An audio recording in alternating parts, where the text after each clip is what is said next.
குழந்தைகளுக்கும் கொடுத்து கொண்டாடுங்கள். எல்லா நாளும் தித்திக்கும் தீபாவளியாக இருக்க அந்த ஆண்டவன் உங்களுக்கு உங்களுக்கு அருள் செய்வான். திருச்சிற்றம்பலம். எப்படி இருந்ததுங்க? அப்படியே நான் நிறுத்தி நிதானமா ஒரு வாட்டி படிச்சேன். அதை இன்னும் ஒரு 10 தடவை நான் படிச்சேன்னு வச்சுக்கோங்களேன், அதை இன்னும் அழகாக சரளமா சொல்ல முடியும். அதனால அடியனால முடிஞ்ச அளவுக்கு, சரிங்களா, உங்களுக்கு ஓரளவுக்கு புரியுற மாதிரி படிச்சு சொல்லியிருக்கேன்றதை நினைக்கிறேன். சந்தோஷம். இதை பத்தி நீங்களும் கமெண்ட்ல எழுதுங்க. இன்னும் சிலருக்கெல்லாம் வந்து இதை ஷேர் பண்ணுங்க. பாருங்க, இது வந்து ஒரு விஷயமா சொல்லல, பல விதமா சொல்றாங்க.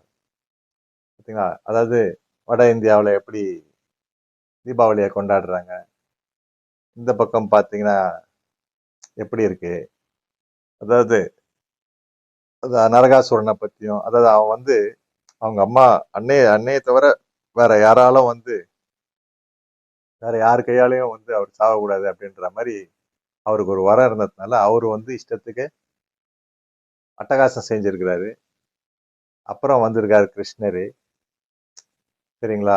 இந்த இந்த மாதிரிலாம் வந்து அப்படியே சுவாரஸ்யமா அது போய் பாருங்க. நம்ம அதை படிச்சு அப்படியே உள்வாங்கி அப்படியே பேசினாலே அவங்களுக்கு கரெக்டா அவங்களுக்கு தெரியும் நினைக்கிறேன். அதுக்கப்புறம் அவர் வந்து அந்த அந்த நேரத்துல வந்து அந்த நரகாசுரன் 5 நாள்ல நம்ம தீபாவளியை கொண்டாடுறதா வந்து ஒரு ஐதீகம், புராணங்கள்லாம் சொல்லுது. அப்புறமா ராமர் சீதை அதெல்லாம் வருது. அவங்கெல்லாம் வந்து வனவாசத்துல இருந்து வந்த நாள்ல இருந்து. அப்புறம் இன்னொரு இடத்துல என்ன சொல்றாங்க, அன்னை வந்து போயிட்டு எண்ணெயில ஒளிஞ்சிட்டாங்க, இந்த மாதிரி அந்த மாதிரின்னு சொல்றாங்க. அதுக்கப்புறம் அதுல இருந்து வெளிப்பட்டாங்க. அதுக்கப்புறம் பாத்தீங்கன்னா அசுரன் ஒருத்தர் வராரு. இவங்களால ரொம்ப சோர்ந்து போயிட்டாங்க. ஆனா அவர் வந்து ரொம்ப ஓவரா வரவும் இவங்க வந்து அப்படின்னு சொல்லிட்டு ஒரு கோபமான ஒரு காளியாக காட்சி எடுத்து அவரை வந்து அப்படியே விழுங்கிட்டு இருக்காங்க. விழுங்கின பிறகு பாத்தீங்கன்னா